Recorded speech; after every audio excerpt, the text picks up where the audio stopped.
Bom, boa noite a todos. Sejam todos muito bem-vindos a mais um encontro aqui no nosso CEBEMA, Centro Espírita Bezerra de Menezes do Andaraí. E é sempre uma satisfação muito grande de estarmos juntos, os corações, né, entrelaçados, nesse encontro que nos alimenta muito, né, porque a gente está junto, né, que é muito importante, aprendendo, estudando a doutrina, com os nossos queridos que nós convidamos e que estão sempre aqui. Então, a gente está sempre junto, junto misturado, falando de tantos temas importantes à nossa vida e ao nosso coração. Então, para iniciar, eu fui buscar uma página desse livrinho tão importante. Eu falo livrinho, mas a importância dele é imensa, é da coleção, né, do Emmanuel, e é o livro Ceifa de Luz, e o item 40, Encargos. A manifestação do Espírito é concedida a cada um, visando a um fim proveitoso. Então, a manifestação do Espírito é concedida a cada um, visando a um fim proveitoso. Paulo, aos Coríntios, versículo 12, capítulo 12, versículo 7. Cada individualidade encontra na reencarnação um quadro de valores potenciais de trabalho, análogos àqueles que a pessoa recebe quando é favorecida por um cargo determinado. Assim como o obreiro é indicado para integrar a tabela nominativa de certa repartição, com atribuições específicas, também nós, quando nos dirigimos para a esfera física, recolhemos semelhante designação. Somos como que nomeados para servir em determinado setor de atividade e, consequentemente, colocados na equipe de familiares e companheiros que nos possibilitam a execução da tarefa. Mas, se a obtenção do cargo resulta de concessão ou de ordem do plano superior, o aproveitamento do encargo depende do interessado em desenvolver ou consolidar os próprios méritos. À face disso, precisamos considerar que todos possuímos o talento da capacidade para investir na edificação do bem onde estivermos. Ninguém está órfão de oportunidade. Em toda parte há serviço que prestar e o melhor que fazer. Observe em torno de ti e ouvirás múltiplos chamamentos à obra do progresso geral. Ninguém está privado do ensejo de auxiliar o próximo, elevar, consolar, instruir, renovar. Não te detenhas. O amparo do Senhor é concedido a cada ser humano, visando ao proveito de todos. Considera a indicação que recebeste para servir, segundo as possibilidades que te enriquecem o coração e as mãos. O cargo vem à nossa esfera de ação por efeito da providência divina, mas a valorização do encargo parte de nós. Tende cuidado e guardai-vos de toda e qualquer avareza. Aí eu já estava lendo a outra página. Gente, então, nós estamos aqui, né, que essa mensagem, todos nós viemos aqui com uma obra a realizar, né? Somos obreiros do Senhor, da mesma maneira que quando nós temos um trabalho, um emprego, nós temos ali as nossas tarefas, né? Aqui também nós temos o nosso planejamento reencarnatório, né? E aquelas tarefas que nós nos comprometemos sempre vem a realizar. Então, vamos orar e para iniciar a nossa atividade, sempre agradecendo a Deus, a Jesus, a Maria Santíssima, nossa mãe querida, a doutor Bezerra de Menezes, o grande mentor dessa casa, que nos possibilita, não é? Nos dá essa oportunidade de trabalho e que tanto nos ajuda, tanto protege esse país, essa mocidade, essa juventude brasileira, né? Então, nós agradecemos muito a todos os diretores desse trabalho, os diretores espirituais. E sempre nós pedimos que essas bênçãos desse trabalho sejam levadas a toda a comunidade do Andaraí, que é a nossa grande, vamos dizer assim, responsabilidade, né, ali na nossa casa, de nos dedicarmos a esse trabalho, principalmente a eles, essa comunidade tão carente, tão necessitada. Então, nós agradecemos que as vibrações de amor da nossa reunião preencham o nosso lar, cada um, né, de cada o lar de cada um que está aqui, a nossa casa espírita, a casa espírita de todos nós que estamos aqui, enfim, de todo o Rio de Janeiro, de todo o planeta, na verdade, né? Porque a gente sabe que uma prece bem fervorosa atinge, né, distâncias que a gente não pode imaginar. Então, muito obrigada, Jesus, por essa chance. Então, estamos aqui mais uma vez e o nosso convidado de hoje é o nosso querido Paulinho. A gente chama ele de Paulinho, que também já conheceu, né, bem pequenininho. Há muito Paulo tempo. trabalhando já, ele é de berço nesse trabalho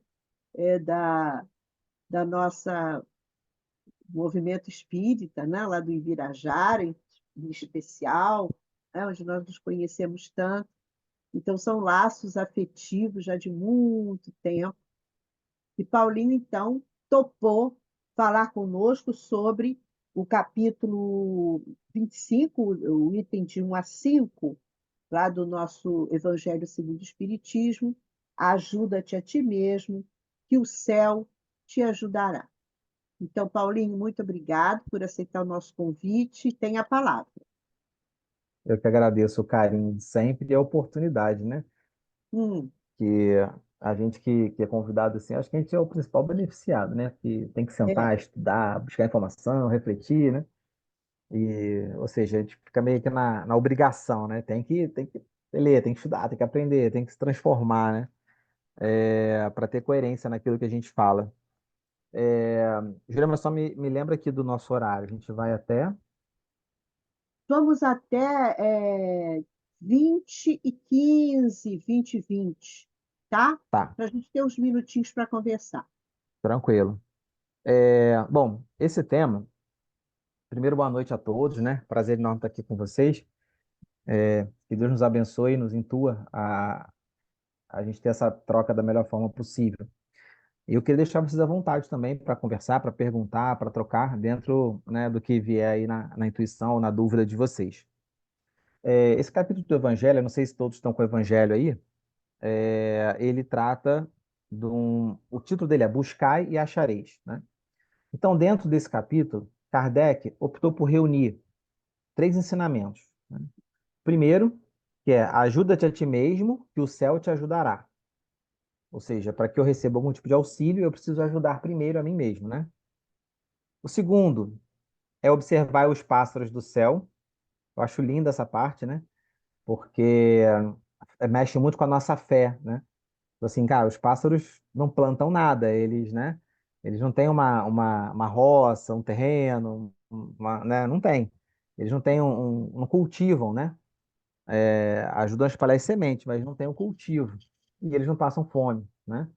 Os animais, na grande maioria, não passam frio, né? Então, assim, são, né, irracionais ali.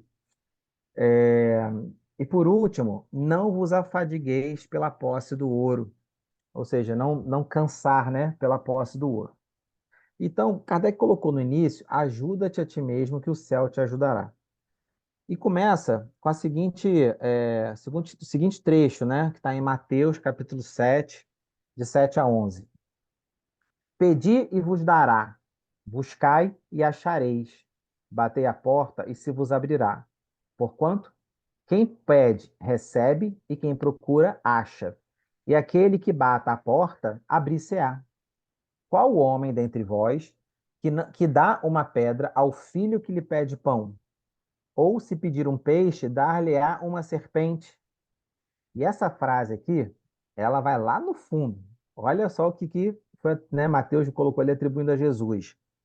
Ora, se sendo maus como sois, ou seja, não, né, já meteu o dedo na ferida, né? Se sendo maus como sois, sabeis dar boas coisas aos vossos filhos, não é lógico que com mais forte razão vosso Pai que está nos céus dê os bens verdadeiros aos que lhes pedirem? E aí a primeira coisa que eu queria pensar aqui, que eu assisti uma palestra uma vez no Caminho da Esperança, aqui no Rio Comprido, que é onde a Ana Guimarães, a Nete Guimarães frequentam, né? E lá eles têm uma pegada assim bem forte, né, para a característica científica do espiritismo, né? Eles têm uma perspectiva assim bem ali do questionamento, do detalhe, do apanhado histórico, do estudo, né, de cientistas que tivemos aí ao longo da história sobre a paranormalidade, sobre os fenômenos espíritas. E aí, uma reflexão foi bem importante para mim e que eu queria trazer para vocês hoje, que tem a ver com a relação de Deus, né? A gente com Deus. Porque a gente personifica bastante Deus, né? A gente coloca Deus realmente como um homem que vai atender os nossos pedidos. Tipo assim, foi Deus que mandou, se Deus manda, se Deus coloca, se Deus faz, se Deus. Como se ele tivesse ali o tempo todo, né? Sentado numa cadeira, pensando nas vontades dele, escolhendo o que ele vai fazer ou o que ele vai deixar de fazer. E, na verdade, se a gente for resgatar a origem de Deus, ele é a inteligência suprema, é a causa primária de todas as coisas. Ele não é um ser, né? Não é um homem. Nós fomos criados à imagem e semelhança de Deus, e não o contrário. Então, o Deus que sempre existiu, né? Não foi criado, ele é o criador. Essa inteligência suprema, ela definiu claramente as leis que regem o universo, os planetas, as leis da física, da química, né? Tudo isso está muito bem definido e isso é imutável, que Deus é imutável. Se Deus mudasse, não seria Deus, né? Então, Deus é imutável. Então, as leis de Deus estão aí, né? Estão no universo. A gravidade que nos mantém presos, a velocidade da Terra, as propriedades da água, física, química, tudo isso são o quê? São as leis da natureza, as leis naturais, são as leis de Deus.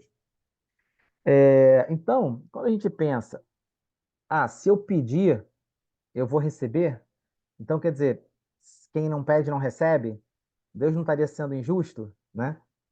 Dando só a quem pede, né? E a gente, resgatando os princípios da prece, a gente lembra que os espíritos sabem o que a gente precisa, né?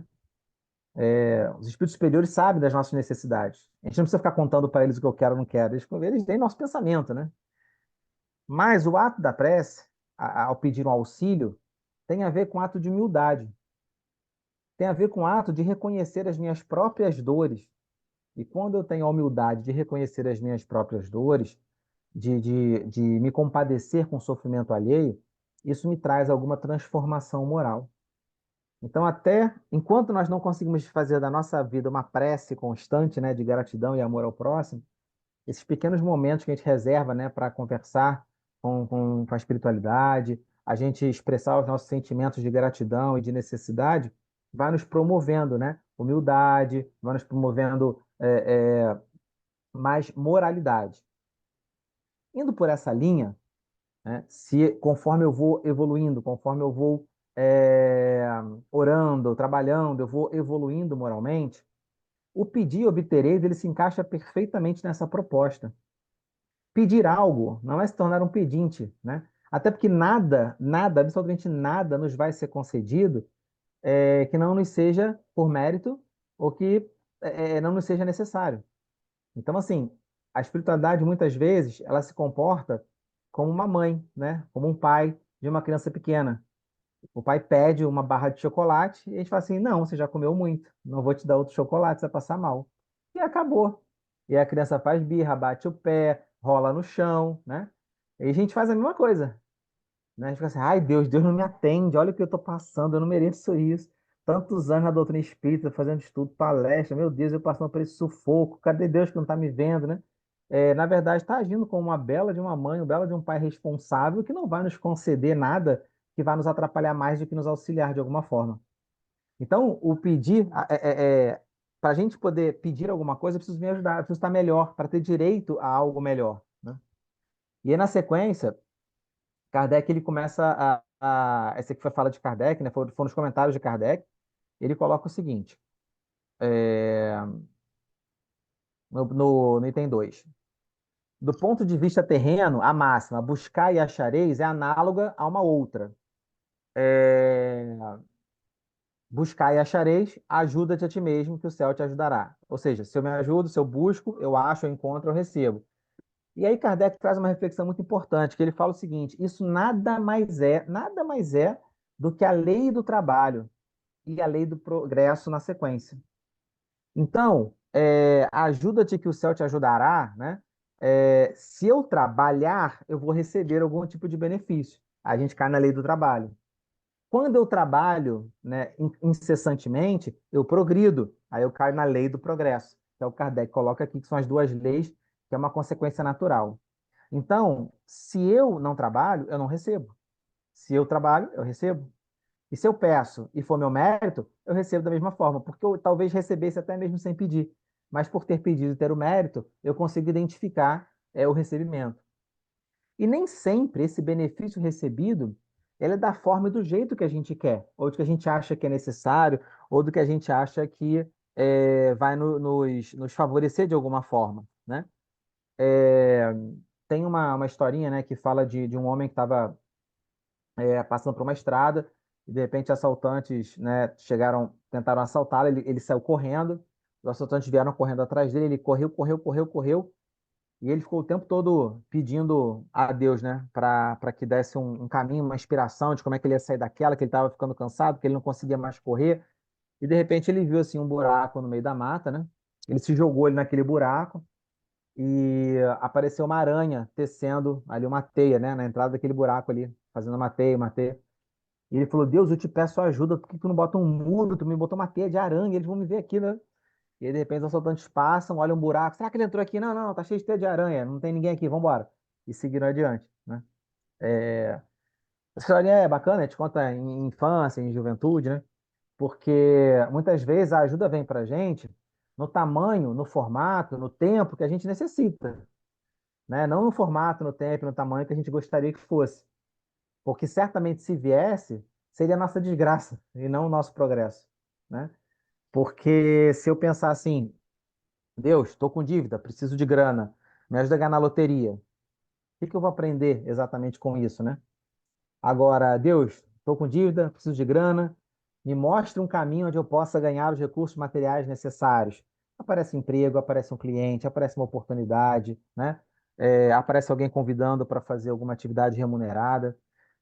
Porque é assim que Deus nos atende, né? Como um pai amoroso, um pai caridoso, um pai acolhedor, um pai que nos ensina, né, a crescer, a evoluir, a progredir. E muitas vezes a gente ainda lida com Deus em moeda de troca, né? Ah, se eu ganhar isso, eu faço aquilo, né? Claro que nenhum de nós aqui faz isso, né? Todo mundo já muito calejado na doutrina espírita, né? Jurema não faz mais isso, com certeza, nada, então nem pensar, né? Mas no nosso íntimo, né? No nosso íntimo, a gente faz um pouquinho ainda. Não vou falar da Jurema, não, vou falar de mim, né? A gente faz, né? Tipo assim, ai Deus, me dá um pouquinho de força que eu não tô com, não tá dando pra ir no centro hoje. Ai, pai, me dá um pouquinho de paciência. Ou seja, a gente pede paciência para ir a algum lugar, mas é quase uma moeda de troca, né? Me dê paciência que eu vou. Se não me der paciência, eu não vou, né? Me dê saúde que eu vou. Se não me der saúde, eu não vou. Não é moeda de troca? Acaba sendo moeda de troca no final das contas, né? Porque a gente não fala assim, Deus, eu tô indo, mas se puder me dar uma ajudinha, vai fortalecer. Muita gente fala assim, ai Deus, livra essa dor de cabeça, senão eu não vou conseguir ir no centro hoje. Olha a chantagem. Olha a chantagem que a gente está fazendo, né? Ai Deus, melhora essa minha dor de estômago, senão eu não vou conseguir ir naquela palestra, né? Não vou conseguir ajudar fulano. Então, assim, a gente ainda faz isso sem perceber muitas vezes na nossa fala, né? Assim como a gente faz isso com amigos, com família, a gente sempre acaba usando, né? Um pouco dessa moeda de troca, né? E aí Kardec continua aqui, que eu achei muito bacana também, que ele coloca o seguinte, ó. E aí ele traz uma reflexão também no nosso processo evolutivo, né? Ele fala o seguinte: na nossa infância, lá na infância da humanidade, a gente só aplicava a inteligência ali para catar alimento, né? Era sobrevivência, precisava ter alimento, alimento, alimento, reprodução, proteção, alimento, era o básico do básico ali, o homem das cavernas, né? Precisava me proteger, precisava me proteger dos inimigos, das intempéries e tal. E aí, só que a gente tem no nosso espírito algo latente que é a força por nos tornarmos melhores a cada dia. Isso é tão interessante, que tem uma espécie de macacos. é, Cara, eu vi esses dias, eu vi esses dias esse documentário. Tem uma espécie de macaco que acho que é gibão, se não me engano, é gibão, eu acho. E fica ali na região do Vietnã, por aquela região ali. Que ele tem o aparelho vocal dele muito semelhante, quase igual ao do homem. Mas ele não fala como nós, porque, segundo os cientistas, porque eles não tiveram a necessidade de aprimorar essa comunicação, né? E aí, obviamente, a gente vai lá para trás, né? Quem trouxe essa necessidade foi a evolução do espírito. Então, o espírito traz a necessidade para a matéria. Então, lá atrás, a gente era, né, no elo perdido lá entre os símios, né? Que se dividiram, alguns continuaram evoluindo como macaco, outros viraram hominídeos, né? Aquele elo perdido ali que a ciência não encontra, está no espírito, não está no corpo. Não foi por mutação genética, foi um espírito, né, que precisava de um corpo mais aprimorado para se manifestar, e no processo reencarnatório dele, ele provocou mutações nesse corpo que deu a ele condições de se manifestar, condições de se expressar. Então, é o espírito que traz a necessidade do progresso material para que o espírito possa se expressar da melhor forma possível. Claro que isso é um processo intermediário. Vai chegar uma hora que a gente vai precisar mais da matéria. O espírito vai evoluir de uma maneira que a gente vai precisar mais do esquecimento, não vai precisar mais da matéria, não vai precisar desse processo reencarnatório pesado pelo qual a gente passa hoje, né?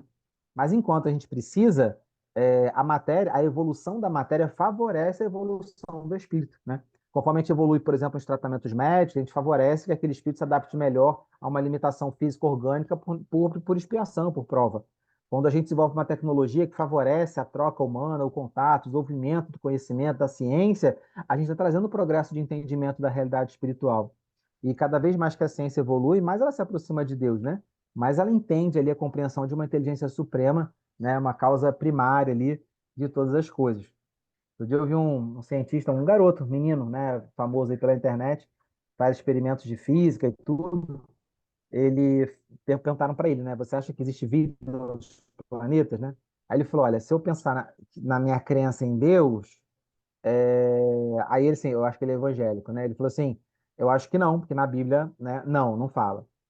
Se eu olhar pelo lado da ciência, a quantidade de coincidências matemáticas que aconteceram para ter vida na Terra, me diz que é impossível que isso possa acontecer de novo em qualquer outro lugar do universo, né? Mas, se a gente for olhar pelo ponto de vista espiritual, a gente sabe que existem muitos planetas, né, habitados, em outras condições que a gente desconhece, e numa distância suficientemente segura para que a gente não atrapalhe, né, para que a gente não bagunce o coreto. A gente mal consegue cuidar dos bichinhos que estão do nosso lado, que dirá da vida no outro planeta, né? Então, assim, eu achei interessante essa colocação dele, né? E a gente refletir sobre a ponto de vista espírita, né? E Kardec continua e ele fala outro ponto aqui super interessante, que ele coloca o seguinte: bem pouca coisa, ela é imperceptível para a gente, né? O progresso que cada um realiza individualmente no curso da vida, por exemplo, ele pode ser imperceptível para nós. E a gente não consegue ver isso no outro. Isso é uma grande misericórdia divina, né? Porque se a gente olhasse para o outro, a gente ia começar a apontar: fulano evoluiu, fulano estacionou. Então, é praticamente imperceptível esse progresso da vida, né? Esse crescimento. E aqui, eu confesso que eu fiquei até meio confuso quando eu li, porque parece que Kardec mudou completamente de assunto, porque ele começa a falar sobre a questão da reencarnação, da pré-existência da alma, da reexistência da alma, né? Ele fala que se não houvesse a reencarnação, a gente não teria a evolução que a gente tem hoje, porque imagina, a gente nasce, homem das pedras, morre, a gente nasce, homem das pedras, morre. Se não tem um espírito que traz as memórias para trazer o progresso, esse progresso seria infinitamente mais lento, né? A gente certamente não teria o desenvolvimento que a gente tem hoje.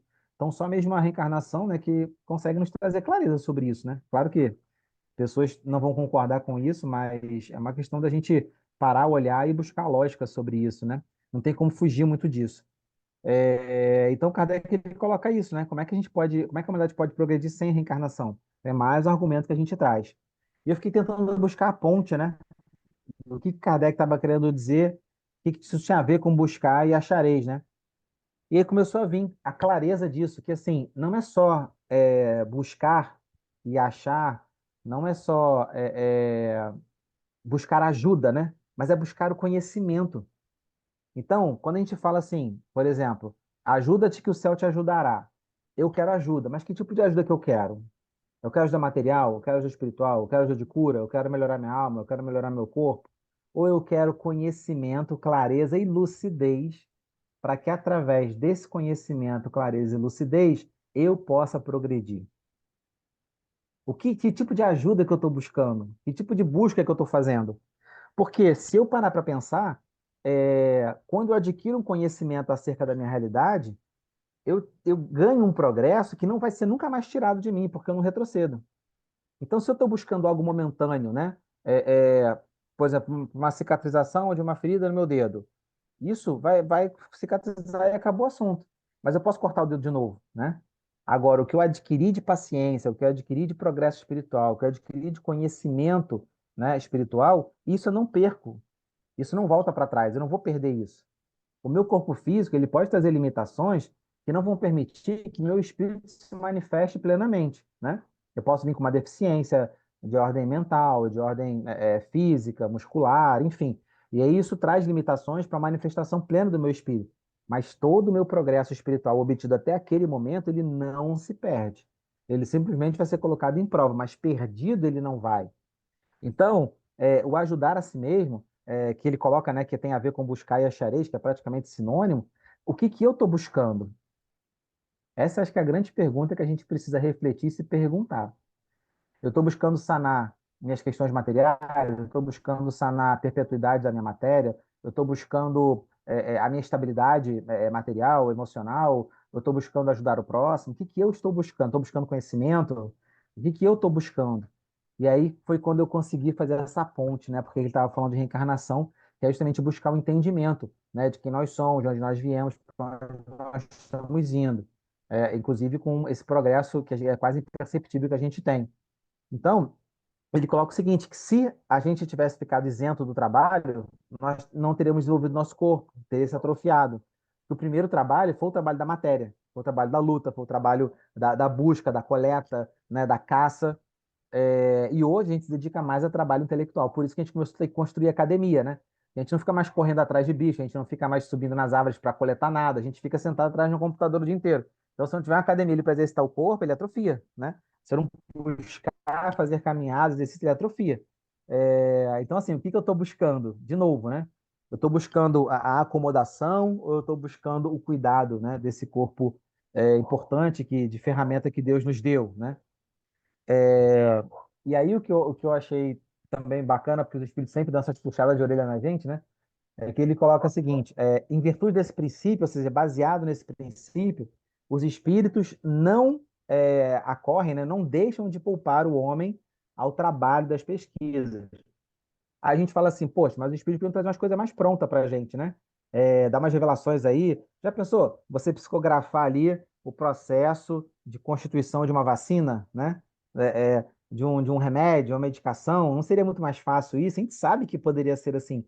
Os espíritos poderiam nos trazer soluções tecnológicas, resoluções de fórmulas matemáticas, mas, de novo, tudo isso, se não fosse por nosso esforço, a gente iria atrofiar e não teria os méritos. A gente lembra de uma crisálida, né? Uma lagarta ali dentro do casulo. Quando ela rompe aquele casulo para virar uma borboleta, ela está com as asas muito murchas, né? Então, assim, se você chegar ali e tentar ajudar a lagarta e cortar o casulo, ela nunca vai voar. Ela precisa fazer a força para romper o casulo, porque essa força é que irriga as asas, né? De fluidos para dar aquela estrutura e ela então poder alçar voo. É mais ou menos o que acontece com a gente. Então, para a gente não atrofiar, a gente precisa buscar, pesquisar, sofrer, passar décadas pesquisando uma coisa para achar uma solução, décadas. E muitas coisas a gente não consegue achar a resposta pelo simples fato de que nós não avançamos o suficiente ainda, né? Por exemplo, o vírus da AIDS. Hoje é super controlado, é super, né? Já tem um coquetel, mas não tem a cura, né? Tem o controle, mas não a cura, né? Para AIDS. Então, assim, se não tem, é porque não era para ter ainda, né? Porque a gente não se esforçou o suficiente, porque a gente não descobriu, ou porque não é para ter mesmo ainda por conta do nosso corpo físico. Talvez para ter a cura, né, de um vírus desse, eu preciso ter uma evolução, uma transformação, por exemplo, no meu corpo, né? É, Quer ver uma coisa interessante? Eu estava vendo uma matéria hoje sobre questão do transtorno de déficit de atenção, né, e hiperatividade. Então, assim, hoje se fala muito disso, né? Tem muitos diagnósticos de crianças, né, apresentando esse comportamento. E na matéria, um estudo da Universidade da Pensilvânia, eles fizeram um estudo e estavam filosofando ali, elucubrando, né, sobre se o porquê esse TDAH estaria presente na humanidade. E eles estavam na seguinte teoria, de que isso poderia ter sido, foi importante para que nós tivéssemos um salto evolutivo. Ou seja, o transtorno de déficit de atenção e a hiperatividade favoreceram a evolução da espécie humana. E onde é que por que que eles estão chegando? Essa pesquisa está em andamento, né? Só foram as primeiras experiências ali. Porque eles, por exemplo, eles simularam uma situação onde as pessoas tinham que fazer coletar o máximo possível de frutas numa plantação, é, como se fosse um jogo, né? E no meio desse processo eles tinham que tomar decisões, tinham que analisar alguns fatos e tal. E o que acontece? As pessoas que não tinham os sintomas, né, do transtorno de déficit de atenção, elas tentavam colher o máximo possível concentradas naquele arbusto, naquela árvore que estava ali. As pessoas que tinham traços de déficit de atenção, elas rapidamente mudavam de arbusto, trocavam de lugar, elas iam para outros lugares coletar esses frutos. Então, no final da jornada, quem tinha os sintomas de TDAH tinha coletado muito mais frutos do que os que não tinham, né? O transtorno de déficit de atenção, por exemplo, ele faz com que você tenha um pensamento acelerado e você seja criativo, você busca alternativas, você busca intensidade, você busca novas experiências. Então, o cérebro sem o TDAH, ele vai tentar fazer o quê? O melhor possível de onde ele já está. Para você sair daí e explorar outra coisa, você precisa ter um pouquinho de hiperatividade. Você precisa sentir um pouquinho de tédio onde você está. Então, as atividades exploratórias, o correr alto risco, né? Isso pode ter a ver com traços, né, de hiperatividade. Então, achei muito interessante essa ótica, né? Só que o que acontece? Para hoje, para a sociedade que a gente vive, onde eu não preciso caçar, coletar, isso pode ser um transtorno, né? Como o nome já fala, um transtorno de você não ter atenção e ser hiperativo. Isso pode atrapalhar. Mas, se eu conseguir direcionar esses esforços para pensar em atividades produtivas, talvez não seja um problema, né? Talvez seja uma solução de achar soluções mais criativas, explorar mais possibilidades, explorar novas perspectivas para se achar soluções para problemas que ninguém consegue achar. Então, muitas vezes, o que a gente acha que é um transtorno tem a ver porque está fora daquela média que a gente acha que tem que estar, está fora da normalidade que a gente acredita, né? E às vezes pode ser um grande diferencial aí, até mesmo no processo evolutivo, né, da humanidade. É, Então, nem sempre o que é diferente é ruim, né? Às vezes só é diferente, nada mais do que isso. E aí, Kardec ele continua, né? E ele coloca o seguinte: os espíritos não vêm isentar o homem da lei do trabalho. Vêm unicamente mostrar-lhe a meta que ele deve cumprir e o caminho que a ela conduz, dizendo-lhe: anda e chegarás. Então, o que os espíritos fazem muitas vezes para nos ajudar é o seguinte: olha, esse é o caminho que vai te levar onde você precisa chegar, né? Ele dá uma dica para gente. Agora, a gente olha para o caminho e fala assim: ah, não, é muito pedregoso, é muito lamacento, esse aqui está mais arrumadinho, não pode ser por aqui? Aí os espíritos respeitam o nosso livre-arbítrio, né? Aí tem várias passagens na Porta Estreita, o Camelo no Buraco de uma Agulha, né? Que tratam desse assunto. Então, muitas vezes, pedir para aliviar as nossas dificuldades vai ser abortar uma parte importante do nosso processo de aprendizado, né? Então, muitas vezes a gente passa por dificuldades que são necessárias para o nosso progresso. E como é que a gente passa por elas? Com amor, com alegria, sabe? Com boa vontade, com fé, acreditando que aquilo é daquela forma por uma necessidade de aprendizado, ou com revolta, né? Ou com tristeza, ou com mágoa. Então, a maneira como a gente passa pelas nossas dificuldades, pelos nossos desafios, é que vão nos dizer o resultado que a gente vai ter lá no final, né? Então, se a gente tem essa clareza, se a gente busca esse conhecimento e atinge essa clareza, a gente consegue ter mais recursos, né, para o nosso progresso. E aí os espíritos, Kardec termina aqui, né? Tu parais com pedras, olha e afastas tu mesmo. Nós te daremos a força necessária se a quiseres empregar. Então, olha que bacana. Você está num caminho difícil, tem uma pedra no meio do caminho. Olha para a pedra e se afasta dela. É difícil? É, mas nós vamos te ajudar. Nós vamos te dar a força necessária. E aí nós temos o Evangelho, livros espíritos, temos as obras de André Luiz, obras de Emmanuel, vários livros aí da Joana e por aí vai. Livros maravilhosos que, se a gente ler com atenção, nos fortalecem para vencer esses desafios. Nos fortalece não na força física, né? Nos fortalece no consolo, na confiança, na fé de que a gente está no caminho certo, de que vai passar, né? E que daqui a pouco vai vir uma bonança, né? Vai vir tempos melhores, né? E do ponto de vista material, segundo Kardec coloca, né? As palavras de Jesus significam o seguinte: pedi a luz que vos clareie o caminho, e ela vos será dada. Pedi forças para resistires ao mal, e tereis. Pedi assistência dos bons espíritos, e eles virão acompanhar-vos. E como o anjo de Tobias, vos guiarão. Pedi bons conselhos, e eles não vos serão jamais recusados. Batei a nossa porta, e ela vos abrirá. Mas, tem sempre um mas, né? Mas, pedi sinceramente, com fé, confiança e fervor. Apresentai-vos com humildade e não com arrogância, sem que sereis abandonados às vossas próprias forças, e as quedas que derdes serão o castigo do vosso orgulho. Tal o sentido das palavras: buscai e acharei, batei e abri-se-vos-á. Então, esse último parágrafo, esse item 5, né, é praticamente, né, o roteiro, né, de uma oração: sinceridade, fé, confiança, fervor, né? Humildade e sem arrogância. Se a gente conseguir agir desta forma, a gente vai conseguir obter todos os benefícios que a gente tanto gostaria de obter e que somos merecedores. Tem que lembrar disso, tá? Orar e pedir algum benefício e receber, nossa, eu fui atendido, né? Porque você merecia. Agora, junto com o atendimento, pode vir também uma outra necessidade de aprendizado, de reflexão, de provação, vamos colocar assim, para aquilo que você solicitou, que você pediu, né? Quando a gente pensa, né, nesses itens todos, eu gostaria de perguntar para vocês agora, eu não sei quantas pessoas estão aqui, que está nos ouvindo, né? Temos aqui que estão sem a imagem.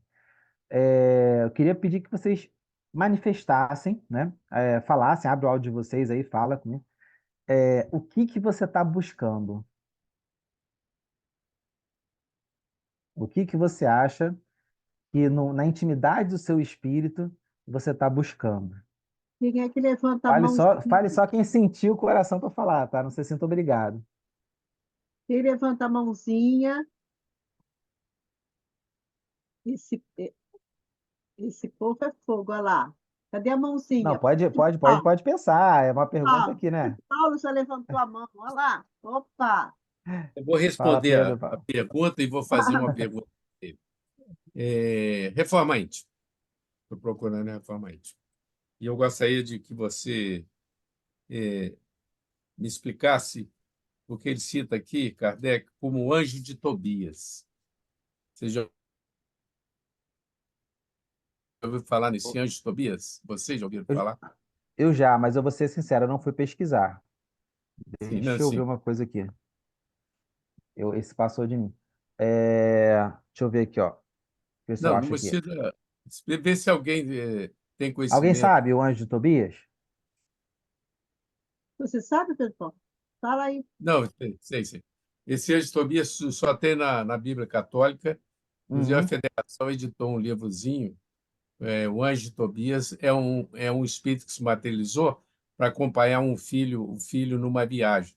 E o espírito se materializava o dia todo e à noite ele desaparecia. Mais ou menos a história é essa, entendeu? Por isso que uhum, Kardec fala: como anjo de Tobias vos guiarão. Ele guiava uhum, o menino até o seu destino na viagem. Eu não sei o detalhe, mas é um livro da Bíblia, entendeu? uhum. Tem o livro E, Tobias, né? hein? Acho que tem o livro Tobias, não tem? Tem um livro, Tobias, é da Ah, Federação, um livreto, um livro muito pequeno. Mas então eu já te respondi a pergunta com relação ao que você o que que eu busco é forma íntima. bacana, bacana. É, Eu sinceramente não fui olhar, passou despercebido aqui, eu realmente não parei para pesquisar, acabou que passou despercebido por mim. Mas tem um livro aqui, eu achei que estou dando uma olhada no Tobias 1, tá na Bíblia, né? Aham. Tobias 1. Tá. Aí ele conta a história de Tobias aqui. Uhum. Vai ficar meu dever de casa aqui. agora sou eu. Fala, Eu estou Ivone. procurando trabalhar a paciência. Quem que falou agora? Fala o nome. Ivone, Oi, Tá bom. Ivone. Paciência é o tudo que bom, você Paulo? busca? Estou procurando trabalhar a paciência todo dia, toda hora. Eu não consegui não, tá? Mas Ó, o que que que aí Kardec colocou aqui, acho que ficou bem bacana essa passagem que ele coloca aqui, ó. Quer ver? Eu vou pegar aqui de novo, tá? Esse é o item 3. Não, peraí. Item 2. Item 2, terceiro parágrafo, Kardec bota assim, ó. Mas bem pouca coisa é, imperceptível mesmo, em grande número deles, o progresso que cada um realiza individualmente no curso da vida. Então, muitas vezes a gente fala assim ter paciência. Eu também quero ter mais paciência, tá? É um desejo que eu também tenho. E aí o que acontece? Por exemplo, quando eu falo ser mais paciente, eu falo de uma forma genérica. Isso pode me deixar um tanto quanto frustrado, justamente por eu não conseguir ser paciente em muitos momentos. Então, se eu pensar em que situação que eu quero ser mais paciente, isso pode me trazer algum alívio no coração. Porque, por exemplo bem bobo. Eu vou, a partir de hoje, eu vou prometer para mim mesmo, vou fazer um esforço de que eu nunca mais vou perder a paciência numa fila de banco, de mercado, seja lá o que for. Não vou perder mais a paciência com isso. Ou seja, o teu foco mental, ele começa a trabalhar quando você está numa fila, aí começa, né? Ah, eu não aguento mais, olha o tamanho dessa fila, aí pronto, alguém escuta, começa a comentar, começa aquele buchicho, começa aquele estresse, né? Então, assim, se você se compromete com uma tarefa dessa, você é mais paciente em fila, né? Eu vou ser mais paciente com uma pessoa que convive comigo e que sempre demora para sair de casa.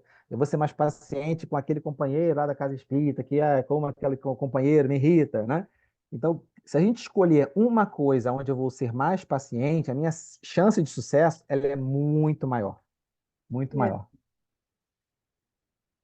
é isso mesmo. obrigada, gostei da sua ideia. Legal. Que bom, que bom. Fica uma sugestão aí de ação. Escolhe uma coisinha. De passinho em passinho a gente vai aprendendo, né? Porque ter paciência, ter perseverança, ter humildade. Se a gente fala assim, eu quero ser mais humilde. Humilde em quê? Qual é a situação que você vai evitar de falar? Qual é a situação que você vai acolher? Qual é a situação que você vai silenciar?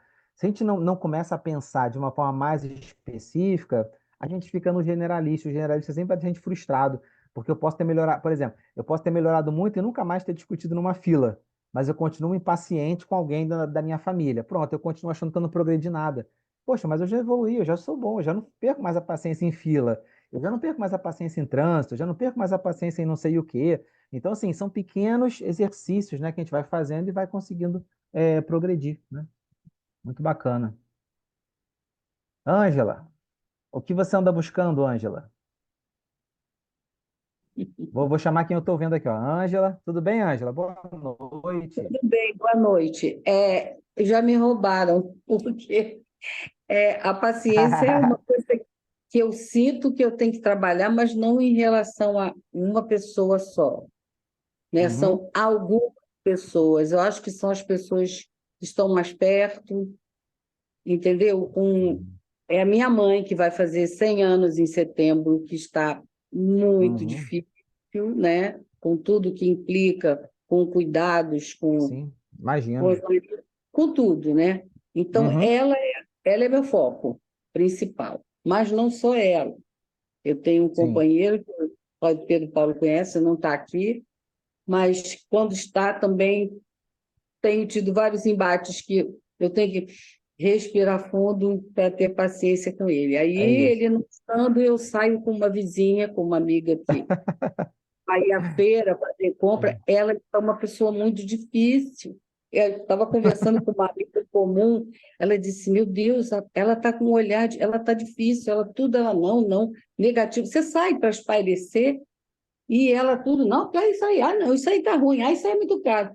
Então, a minha paciência não é só com uma pessoa, eu acho que eu tenho que exercitar de modo geral, porque às vezes eu sinto, logicamente que eu tenho mil coisas né, para chegar nessa reforma íntima que o Pedro Paulo está falando, tem mil coisas, mil aparas, nossa, muitas. Eu acho que bom que você disse assim, não é nenhuma vida que a gente vai, né, conseguir realizar isso tudo. Acho que foi você que falou, né? Mas Não, às vezes. acho Hã? que deu uma falhada que vocês estão me ouvindo? Não, Oi, tô. uma congelada aí. Tá, porque a minha imagem travou aqui, mas eu estou ouvindo vocês bem. Tá. Então, às vezes eu sinto que como se fosse assim se você tivesse assim uma coisa nessa vida, a minha é a paciência, porque Então, deixa eu te não é falar uma uma paciência. coisa, ó. Isso eu vou falar para você como uma sugestão, apenas reflexão, tá? Não tenho razão sobre isso, mas é só uma reflexão. Às vezes, nós também nos imputamos a uma quantidade de desafios maiores do que a gente é capaz de suportar. Então, assim, por exemplo, de um tempo para cá, tem algumas pessoas que eu tinha, algumas é exagero, não são muitas, né? Tem duas pessoas que são mais emblemáticas assim para mim, que eu vou gradativamente diminuindo o meu tempo de convivência com elas. Mas Por algumas quê? não dá, algumas Sim, não não. dá. Mas Deus é muito sábio, né? Aquele que não dá é porque não é para dar mesmo, né? É para a gente se esforçar. Olha, Mas é esse ponto que eu queria chegar para você. Tem pessoas que você não é obrigada a estar junto, a conviver. Então, assim, tem tem, pessoas que você escolhe ser mais otimista, ser mais positivo, você escolhe, tá? O outro escolhe ser pessimista, o outro escolhe tá tudo dando errado, tá tudo funcionando, tá tudo uma desgraça, eu sou um pobre coitado. Então, assim, a gente precisa ser honesto, sincero e falar o seguinte: eu sou um anjo de luz, um espírito luminoso? Não sou. Eu não, consigo lidar com essa situação? Eu é pensei difícil. assim, eu não consigo lidar com essa situação específica dessa pessoa. O que que eu vou fazer? Eu não vou lidar, sabe? Eu não vou Evitar. ofender, não vou magoar, mas eu não vou lidar. Eu vou restringir a quantidade de contatos, a quantidade de acessos. Por quê? Estava me desequilibrando, né? Eu não estava conseguindo manter a paciência aonde eu preciso no meu núcleo familiar, por exemplo. Então, muitas vezes, a gente se coloca em situações que vão exigir da gente algo que está muito além do que a gente realmente pode oferecer. E faz Certeza. parte do nosso aprendizado, do nosso autoconhecimento, entender as nossas limitações e falar o seguinte: isso aqui está além da minha força agora. Eu agora preciso cuidar disso. Então, isso daqui eu não quero cuidar, porque está além da minha força, né? Eu quero cuidar disso Perfeito. daqui. Então, isso também faz parte, né, de ter a clareza espiritual para fazer essa escolha, né? É isso mesmo, eu concordo com você. E tem uma pessoa que tem aqui no nosso grupo, que ele fala uma coisa que eu fico sempre elucubrando. Ele falou: Deus não te dá 60 se você só pode 59. Entendeu? É um amigo Uhum. nosso que falou É isso. isso Ele não mesmo. dá É exatamente 60 para isso. carregar 59. Mas você também tem que ter habilidade de, como você falou, tipo, separando. Mas aí entra aquela, a pessoa muito só, aí não tem com quem sair, aí você chama, tá, vamos ali comigo, Mas vamos no olha só, supermercado. às vezes a solidão, a vida ruim do outro, é responsabilidade do outro. Ele precisa ter o Você, livre-arbítrio de se mexer. Eu ofereço, por exemplo, eu posso ir na rua e oferecer alimento para as pessoas que estão nas ruas. Eu posso oferecer carinho, eu posso oferecer uma prece, eu posso oferecer um auxílio, eu posso sentar no chão e conversar com pessoas que estão na rua. Mas eu hoje, conscientemente, não tenho a estrutura emocional psicológica para pegar esse sim, irmão, trazer para dentro da minha casa, dar banho e colocar para dormir no quarto ao lado ao meu. Eu não tenho, eu não consigo ter essa disponibilidade. Entende? Então, assim, saber esses limites, de aonde eu posso ajudar, aonde que eu posso fazer o bem, respeitando as minhas condições, os meus recursos, isso faz parte do nosso processo de autoconhecimento e de progresso. E quando você vai conhecendo os seus limites, você consegue trabalhar para ampliar os seus limites, né? sei. Mas se eu não conheço os limites, porque assim, se eu trago uma pessoa que é muito pessimista e que sempre está falando ruim, falando mal, falando das coisas, eu fico triste. Eu não consigo, eu volto para casa triste. Eu vou levar tristeza para minha família. Então, assim, Ou eu preciso irritado, não separar só isso. ou Às vezes até irritabilidade, ou impaciência, ou revolta, ou extremismo. Então, assim, eu não quero isso para mim. Por quê? Eu já tenho isso dentro de mim e as duras penas eu estou moldando para que isso não saia, para que isso não seja, né, ostensivo. Então, assim, eu tenho que trabalhar para não ser agressivo, né, para não ser grosseiro. Eu tenho que trabalhar para não ser maledicente. Eu tenho que trabalhar para ser paciente. Eu tenho que trabalhar essas coisas dentro de mim. Então eu vou lá, aí pego uma criatura filha de Deus como eu, né? Que não está trabalhando essas questões, vamos ser honestos, não está trabalhando, não está fazendo a menor questão de trabalhar, está feliz com aquela situação. Então, assim, eu preciso trabalhar, eu preciso continuar. Se essa pessoa quiser trabalhar, vai ser muito bem-vinda na minha vida. Vamos trocar, vamos sorrir, vamos caminhar. Mas se não quiser, tudo bem, eu respeito o seu momento. Quando a gente vê, por exemplo, o Nosso Lar, quando a gente vê o filme Os Mensageiros, esqueci o nome lá do mentor, né, do Edson Celular lá que fez o papel, ele não vai lá no umbral e pega aquele espírito ali em estado, né, Aniceto, bastante Aniceto. deprimente. Oi? O Aniceto. Aniceto. É, Isso, ele não vai lá pegar o espírito e traz. Ele fica o quê? Ele fica esperando. E você não vê ele deitando na lama junto porque ele está aqui sofrendo, deixa eu sofrer. Não, ele está limpo, está lá naquele coreto ali da Quinta da Boa Vista, né? Que dá para é, reconhecer bem, né? Aquela é, locação, aquele coreto da Quinta da Boa Vista, ele está lá é. pleno, orando, rezando, né? Sendo solidário àquele irmão em sofrimento. E ele só vai buscar no dia que ele escuta o irmão falando perdão, na hora que ele reconhece o próprio erro.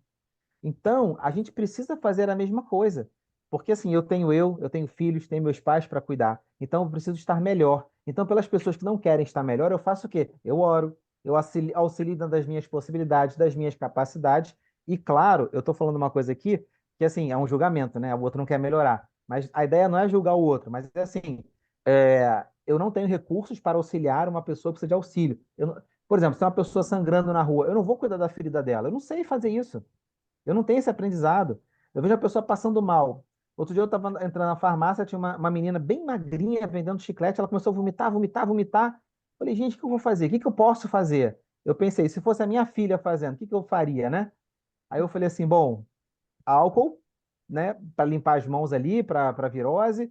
Pensei assim, ela tava, né, ela vomitou, saindo, né? Então assim, eu falei, pô, soro para ela se lavar o nariz ali.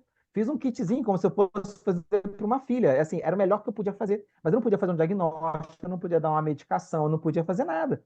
Então assim, o que está no limite do que eu posso fazer? Quando eu reconheço o meu limite, pode ter certeza que eu vou fazer o melhor que eu puder nos meus limites. Mas se eu não reconheço, eu vou ficar mal, eu vou achar que eu não estou fazendo o suficiente, aí eu vou me deprimir, eu vou achar que não está sendo bom o suficiente, né? Então a gente precisa ter esse autoconhecimento aí de onde os meus recursos permitem o auxílio ao próximo, para que eu possa auxiliar dentro dos melhores recursos que eu puder. Porque senão você vai ficar frustrado. Você vai ficar muito frustrado. E aí você vai se entristecer, vai criar um cenário deprimente. Por quê? Você está querendo fazer coisas que você não tem condição para fazer. É isso mesmo. Cristina, você levantou a mão. Cris, Oi, Cris, fale alguma coisa. Cristina, fala aí. Oi, Paulinha. Até eu ia falar, mas até abaixei a minha mãozinha porque você já falou exatamente o que eu ia falar, né? Realmente, você lidando com pessoas muito estressadas e às vezes muito deprimidas e agressivas, e aí a metodologia é fazer o que o Paulinho recomendou, também a gente olhar para o lado espiritual da coisa, porque às vezes essa pessoa já está bem ali influenciado. E se você vibrar na mesma sintonia, aquilo tudo que a pessoa está sentindo vai para você. Aí quando você voltar para casa, você vai trazer os seus problemas e mais os problemas da pessoa.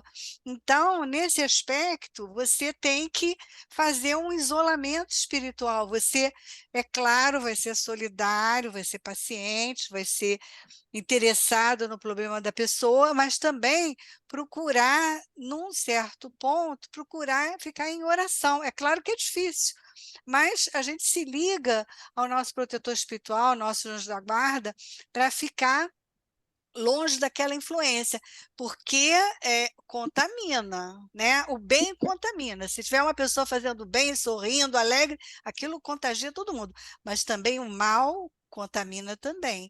Então, procurar do lado dessas pessoas, uma pessoa muito deprimida, você procurar ficar em prece para aquilo tudo, não passar tudo para você, entendeu? Então, há essa vigilância, vamos dizer assim, de você preservar o seu campo mental e o seu campo espiritual, você não se contagiar com aquela vibração, né?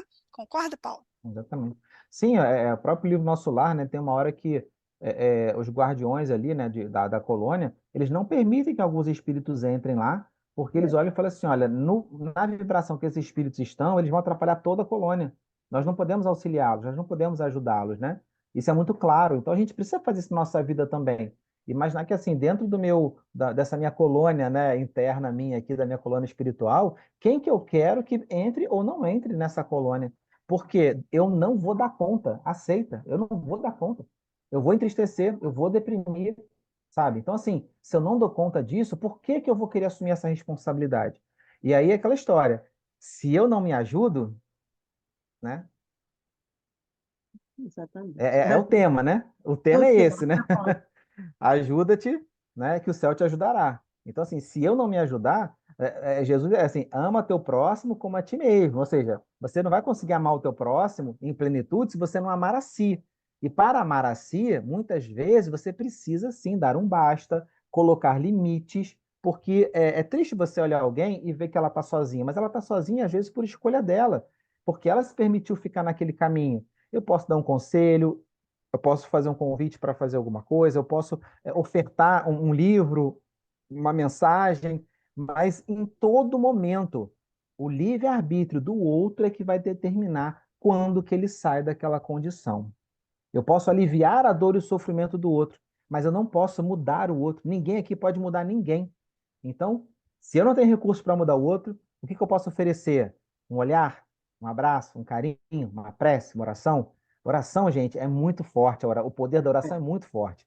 Oremos com fervor, como é recomendado aqui, né? Com fé, com fervor. Talvez essa seja uma ajuda muito maior do que do que a outra pessoa se sentir confortável em nos fazer, né?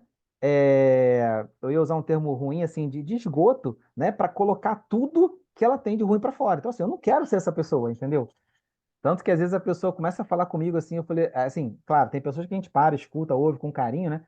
Mas assim, pessoas que a gente tem um pouco mais de intimidade, eu falo, mas isso que você tá falando vai estar te levando para onde, né?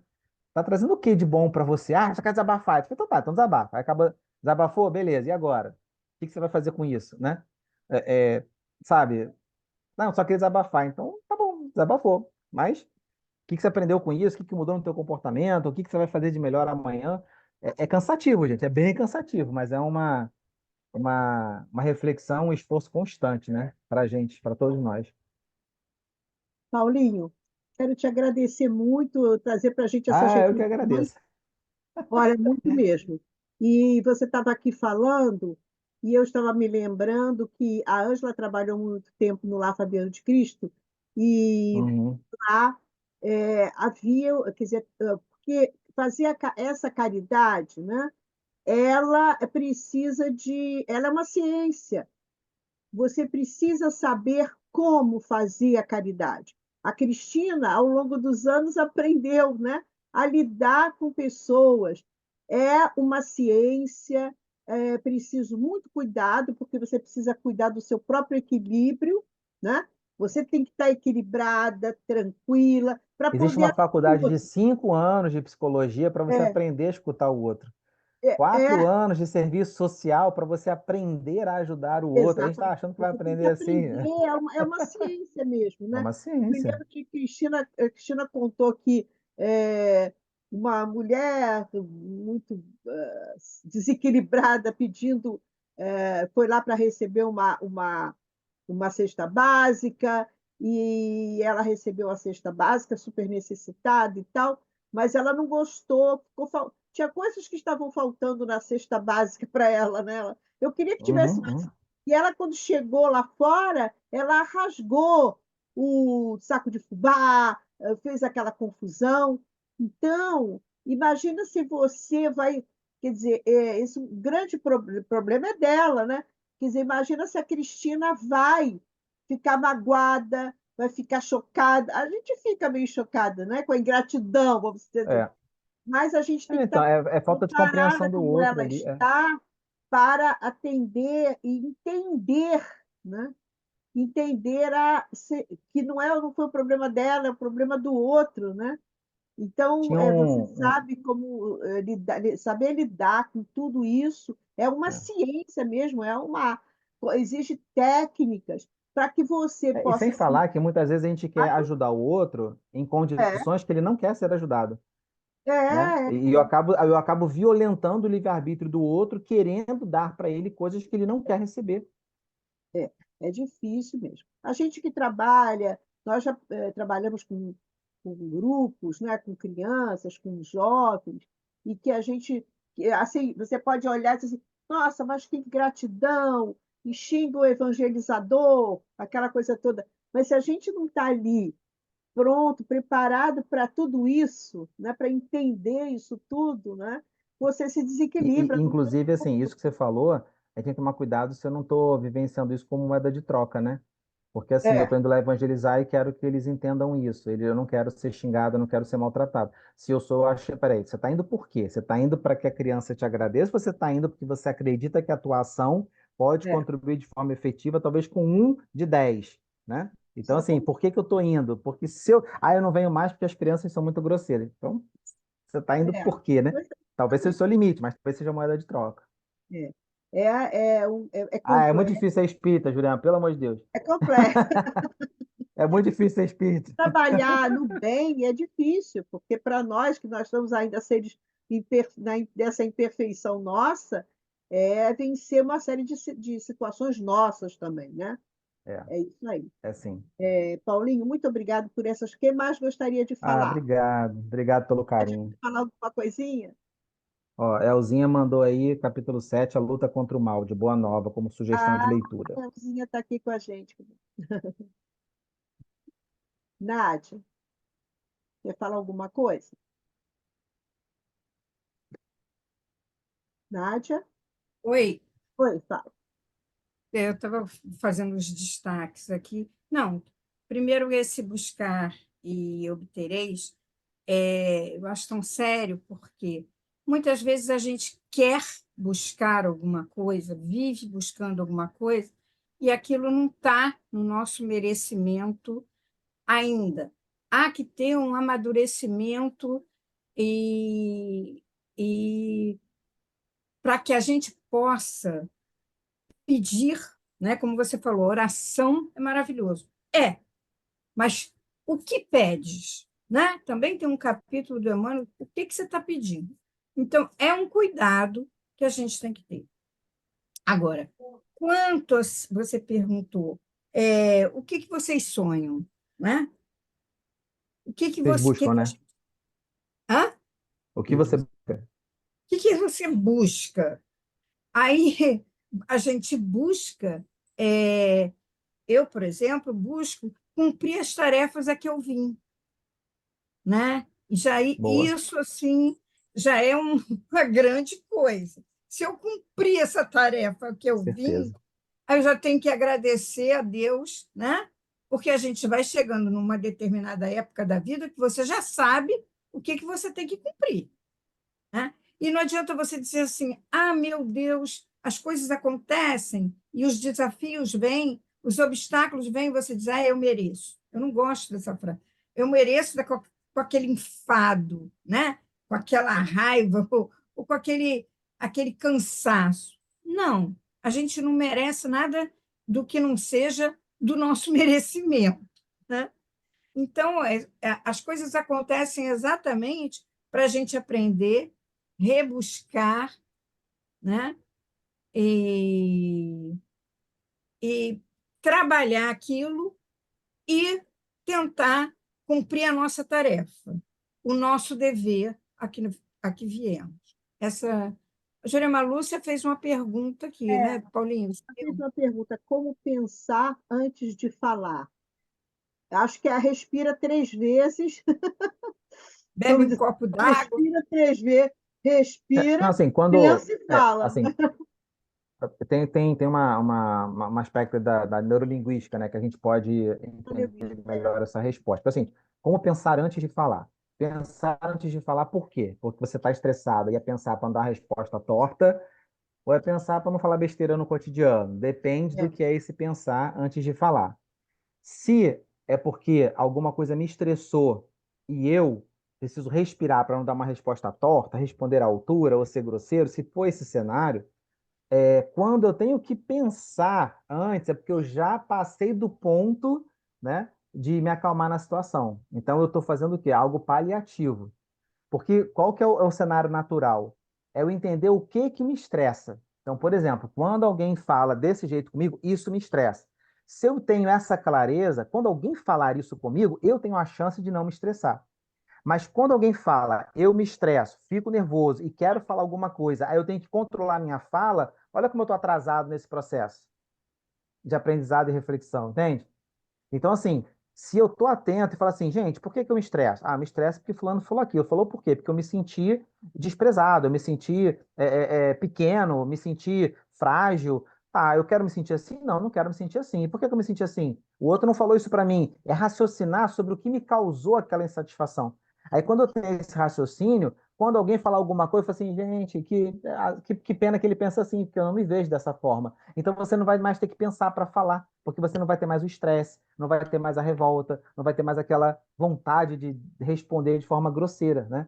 Então, assim, se for esse o caso, né, tem, é isso aí, se auto-observar, né? É observar seus atos. Assim, tem uma coisa que a gente não faz muito, que é assim, são as lições aprendidas, né? Então, assim, eu tive um momento de estresse muito grande. Como eu tive um estresse muito grande, eu me arrependo daquilo, eu fui grosseiro, dei uma resposta torta, o que que eu tento fazer? Eliminar aquilo da minha vida. Eu não quero voltar naquilo, aquilo é ruim para mim. Só que se eu paro, volto naquilo e penso assim, quando foi que eu me estressei?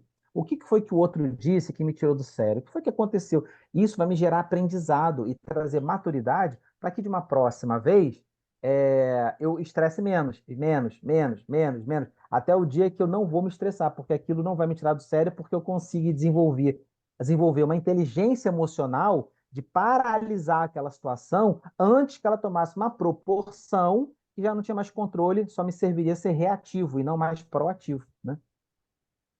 Paulinho, resposta maravilhosa. Pessoal, nós estamos aqui já encerrando, né, o nosso encontro, é uma pena. Eu queria muito convidar vocês para a semana que vem, é o nosso querido Ricardo Bedirian, que vai falar sobre o do capítulo 18 e 11, cuidar do corpo e do espírito. Nós estamos assim nessa linha, né, do cuidar. Então, esse capítulo, esse item, foi uma mensagem de um espírito chamado Jorge, o espírito protetor. E aí eu me lembrei de quem? De São Jorge, que amanhã, né, esse santo da Igreja Católica, mas tão amado, né? Tão amado, que as pessoas têm tanta fé, né, na sua força de proteção, e várias religiões, né, adotaram, né, o Jorge da Capadócia, e outro, eu estava lendo aqui, coisa muito bonita. Então, vai a nossa homenagem também a esse espírito que se tornou tão amado, há tanta fé, né, em torno da sua proteção. Pedimos proteção a Jorge também. Então, na semana que vem, nós teremos o Ricardo aqui conosco. Eu agradeço mais uma vez a Paulinho, foi excelente, Paulinho, muito obrigado por esses momentos de reflexão, né? Agradeço a presença de todos e vou pedir, então, sabe para quem fazer a nossa prece? Ivone, faz a nossa prece final aí. Ok. Amado Mestre Jesus, mentores espirituais da nossa casa, do nosso estudo, agradecidos estamos por mais esse estudo, agradecidos estamos pelo nosso amigo, pelo nosso irmão, ter ajudado-nos a pensar, a refletir sobre tudo isso que ele falou, e principalmente agradecemos por ele ter nos ajudado a trabalharmos melhor a nossa paciência e as nossas dificuldades. Que tenhamos uma boa semana, que amanhã o feriado possa ser de paz, tranquilidade, fé, esperança e amor, e que possamos estar de volta na próxima semana com mais um estudo, com mais um aprendizado para a nossa evolução. Obrigada por tudo, que assim seja, graças a Deus. Então, meus filhos, boa noite. Como disse a Ivone, que possamos ter uma semana de muita paz, de muita tranquilidade. Amanhã teremos um feriado muito bom. Terça-feira, feriado, é uma coisa muito boa, né? E até então, segunda que vem.